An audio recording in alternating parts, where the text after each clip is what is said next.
The terrified gazes of 100 alien races bored into the human as he entered the vast Galactic Council chamber at gunpoint, like a condemned animal about to be slaughtered.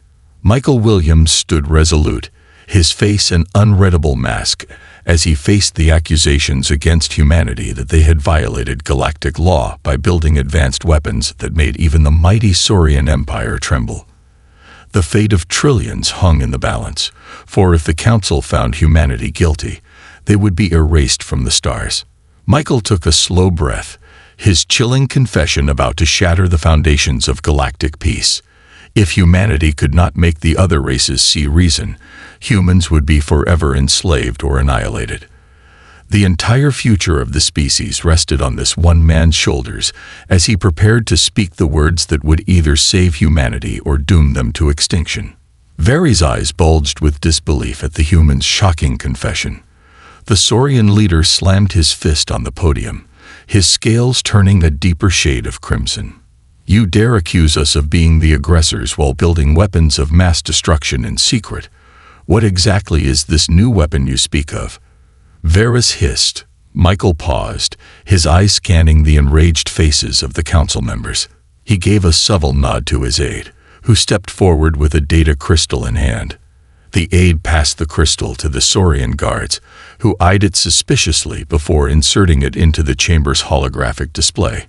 A collective gasp echoed through the room as a stunning image materialized above the council floor. It was a warship, but not like any the council had seen before. The vessel was colossal, its size making even the largest Saurian dreadnoughts look like mere toys in comparison. Strange weapons and sensors bristled along its hull, hinting at capabilities far beyond the council's understanding. "This," Michael said, his voice steady, "is the UES Prometheus, the first in a new class of human battleships, designed to engage entire fleets single-handedly." The council members stared at the hologram, a mixture of awe and fear on their faces. Michael continued his explanation, detailing the ship's advanced shielding that could withstand the firepower of a dozen Saurian warships. He spoke of its primary weapon, a massive railgun capable of launching projectiles at a significant fraction of the speed of light. "That's impossible," a Krell representative muttered. "No shield can withstand that kind of firepower." "I assure you it is quite possible," Michael replied, his gaze unwavering, "and it is only the beginning of what humanity is capable of." Varys' scales flushed an even deeper shade of red, his anger palpable. "This is an outrage. The humans are warmongering, building weapons to threaten the peace of the galaxy." The Saurian leader pointed an accusing finger at Michael. "You will hand over the plans for this Prometheus and its weapons immediately or face the consequences. The Council will not hesitate to impose sanctions and take military action against your species." Michael's expression hardened, his voice taking on a steely edge. "Humanity will never submit to the tyranny of this Council. Any attempt to force our hand will be met with swift and decisive action." He looked around the room, making eye contact with each of the council members. "The Prometheus is only the beginning. We will not hesitate to use our full might to defend our allies and interests across the galaxy. I suggest you think carefully about your next move." The council chamber descended into chaos, with representatives from various species shouting and arguing amongst themselves. Some demanded the humans be punished, while others expressed fear at the prospect of facing such advanced technology in battle. Amidst the pandemonium, Michael calmly turned and walked out of the chamber, his point made and his resolve clear. The fate of humanity and perhaps the entire galaxy now hung in the balance. The council chamber erupted into a cacophony of shouting voices as Michael strode out, leaving stunned silence in his wake. Varys slammed his fist on the podium, his scales practically glowing with rage. "This meeting is adjourned," he hissed through clenched teeth. "I must confer with my generals immediately. Guards, clear the chamber." As the council members filed out, still arguing amongst themselves, Varys stalked off to his private shuttle. The short ride back to the Saurian homeworld felt like an eternity as he paced the length of the cabin, his mind racing with the implications of the human's revelation. As soon as the shuttle touched down, Varys was rushed into an armored transport that carried him deep beneath the surface to a secret bunker complex. There, in a dimly lit war room, he found his most trusted military advisors already assembled. "My lord," General Krath rumbled, his scared face grim. "We have analyzed the data on this Prometheus. It is concerning." Varys slammed his fist on the table, making the holographic display flicker. "I want options, General. How do we counter this new threat?" Croft brought up a star map, highlighting human territory in red. "Our best chance may be a preemptive strike, my lord. If we can catch their shipyards off guard, we might be able to destroy this new class of vessel before they can build more." Varys' scales flushed a deeper crimson as he considered the plan. The thought of crushing the upstart humans was tempting, but he knew such an overt act of aggression would not go unnoticed by the other council races. It could spark a galactic war that even the mighty Saurian Empire might not survive. "No," he said at last. "We cannot risk open war. Not yet." He turned to his spymaster, a slim, hooded figure lurking in the shadows. "Infiltrate the human colonies. Steal their secrets. I want to know everything about this Prometheus and the weapons they used to build it." The spymaster bowed low. "As you command, my lord." On the distant human colony of New Terra, Michael stepped off his transport to a hero's welcome. Crowds of cheering humans lined the streets, waving flags and chanting his name. But even as he basked in their adulation, Michael knew his actions had put humanity on a perilous path. In a secret meeting with the colony's leadership, Michael laid out the stark reality of their situation. "The Saurians will not take this lying down," he warned. "We need to accelerate the Prometheus program. Build more ships and quickly." The admiral in charge of the project nodded grimly. "We've already begun construction of a dozen more vessels in hidden shipyards, but it will take time and resources we can ill afford to spare." "We have no choice," Michael said. "We must also seek allies among the other races. There are many who chafe under Saurian dominance. They may be willing to stand with us when the time comes." As the meeting ended and Michael stepped out into the cool night air, he couldn't shake the feeling that something was amiss. Unbeknownst to him, on the outskirts of human space, a surprise attack was already underway. A small outpost, lightly defended, found itself under assault by a fleet of unidentified ships. As the first distress calls went out, the fragile peace that had held the galaxy together began to unravel, one thread at a time. The burning wreckage of the human outpost filled the view screens, a grim testament to the devastating attack. Admiral Kira Nakamura, her face etched with a mix of grief and anger, turned to face the assembled officers in the command center. "What do we know about the attackers?" she asked, her voice tight. Captain Salim Tariq, the outpost commander, stepped forward. "They call themselves the Ascendancy Admiral, a fanatical group made up of members from various races. They believe that the only path to true peace and unity in the galaxy is through subjugation." Kira's eyes narrowed. "And they see us as a threat." "Not just us," Salim said. "They're targeting anyone who stands in their way. Our advanced technology, like the Prometheus, makes us a prime target." The Admiral's fists clenched. The Ascendancy had struck without warning, catching the outpost off guard. The loss of life was staggering, and the blow to morale even worse. As if on cue, the command center screens flickered and changed, replaced by the image of a hooded figure. His face was obscured, but his voice carried a chilling authority. "People of the galaxy," he intoned, "I am the prophet, leader of the Ascendancy. For too long, our civilization has been fractured, divided by petty conflicts and selfish interests. The time has come for us to unite under one banner, one purpose." The prophet's voice grew harder. "Those who resist will be destroyed. And to demonstrate the power of the Ascendancy, we have taken control of an ancient weapon, a legacy of a long-forgotten civilization." The image changed again, this time showing a massive space station, its scale almost incomprehensible. It dwarfed even the largest ships in the human and Saurian fleets. This station can harness the power of stars, focusing it into a beam capable of shattering planets, and we will not hesitate to use it against any who defy us, starting with the humans and their allies. Kira's blood ran cold. If the prophet's claims were true, the ascendancy posed a threat greater than anything the galaxy had ever seen. The transmission ended, and the command center erupted into a frenzy of activity.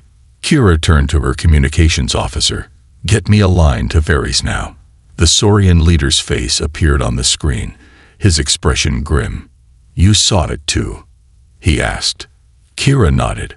"We have to stop them, Varys. The ascendancy threatens us all." Varys hesitated, the bitter history between their species hanging in the air. But the gravity of the situation was undeniable. "Agreed," he said at last. "My forces will join yours. We must find this prophet and his weapon before it's too late." As the call ended, Kira turned to her officers. "Prepare a joint task force. We're going to hunt these bastards down and end this threat once and for all." In the days that followed, human and Saurian ships worked side by side, scouring the galaxy for any trace of the ascendancy. Michael, now a key member of the task force, found himself working closely with Varys, the two former enemies united by a common goal. But as they chased down leads and raided suspected ascendancy bases, they began to uncover a deeper conspiracy, one that threatened to unravel the very fabric of galactic society. Whispers of hidden alliances, ancient artifacts, and forbidden knowledge swirled around them, hinting at a truth that could shake the foundations of everything they thought they knew. With each passing day, the stakes grew higher, and the fate of the galaxy hung in the balance. Michael and Varys, two warriors from different worlds, knew that they would have to trust in each other and in the strength of their respective species if they were to have any hope of stopping the ascendancy before it was too late. The combined human-Saurian fleet dropped out of hyperspace on the edge of the ascendancy's home system.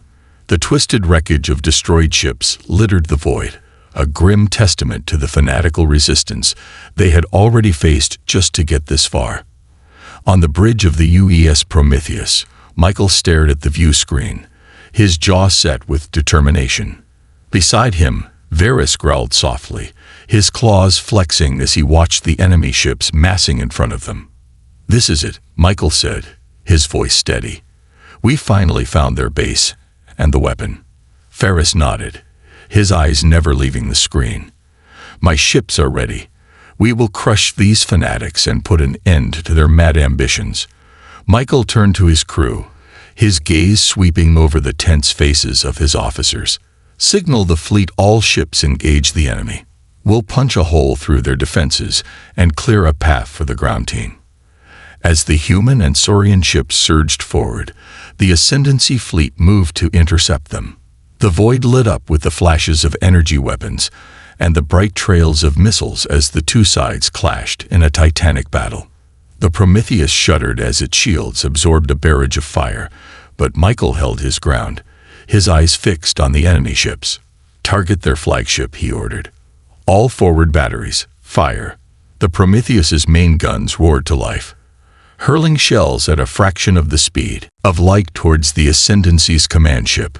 The enemy vessel's shields flared and died under the onslaught, and the ship broke apart, spilling debris and bodies into the void.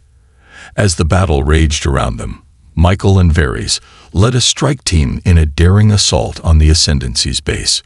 They fought their way through the twisting corridors, cutting down fanatic warriors with blasts of plasma fire and the sharp edges of Saurian claws. Finally, they reached the heart of the base, a vast chamber housing the ancient precursor weapon. And there, standing before the pulsing core of the machine, was a figure Michael had never expected to see again. "Alexander," he whispered, his voice cracking with shock and grief. His brother turned to face him, his eyes blazing with madness. "Hello, Michael," he said, his voice cold and cruel. "I'm surprised you made it this far." Michael shook his head, struggling to comprehend what he was seeing. "How? We thought you were dead. What happened to you?" Alexander laughed, a harsh, bitter sound. "I was reborn, brother. The ascendancy showed me the truth. The only way to bring order to this chaotic galaxy is through conquest, through the subjugation of all lesser races. Ferris snarled, his scales rippling with anger. You're insane. This ends now. Alexander's hand drifted towards the control panel of the precursor weapon. No, Soran. This is only the beginning. With this machine, I will burn your fleets from the sky and bring the galaxy to its knees. Michael stepped forward, his weapon lowered. Please, Alexander, don't do this. It's not too late to stop this madness. But his brother only shook his head, his finger hovering over the activation switch. I'm sorry, Michael, but you've left me no choice. Time seemed to slow as Alexander's hand descended towards the panel. Michael raised his weapon, tears streaming down his face as he sighted on his brother's chest. The shot rang out, echoing through the chamber. Alexander staggered back, a look of shock and betrayal on his face as he collapsed to the floor. Michael rushed to his side, cradling his brother's head in his lap. I'm sorry, he whispered over and over again. I'm so sorry. Alexander coughed, blood bubbling from his lips. It's okay, Michael, he rasped. You did what you had to do, what I couldn't. As the light faded from his brother's eyes, Michael let out a howl of anguish, his grief echoing through the chamber. Tavares placed a clawed hand on his shoulder, his expression grim. It's over, he said softly. The weapon is destroyed.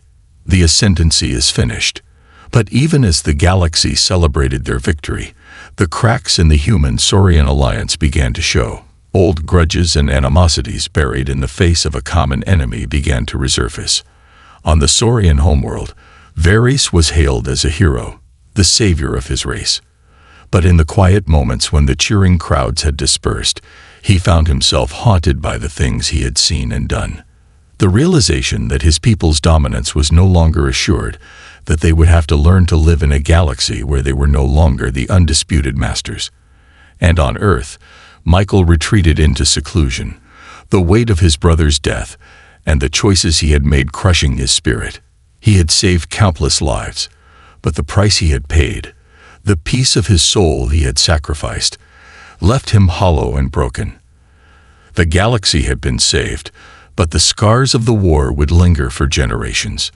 The humans, once the upstarts and newcomers, were now a force to be reckoned with, their power and influence undeniable. But the price of that power, paid in blood and grief, would haunt them forever. As the council races began the long, slow process of rebuilding, one thing was clear: the galaxy would never be the same again. The old order had been shattered, and in its place something new and unpredictable was rising. And at the center of it all, the humans and the Saurians, once bitter enemies, now stood poised on the brink of a new era, an era of cooperation and understanding, or one of renewed conflict and bloodshed. Only time would tell which path they would choose. You have reached the end of the story. If you enjoyed this story and want to support us, please leave a like and subscribe to our channel. And for every comment that says 88, I will heart every single one of them. Thank you for your time.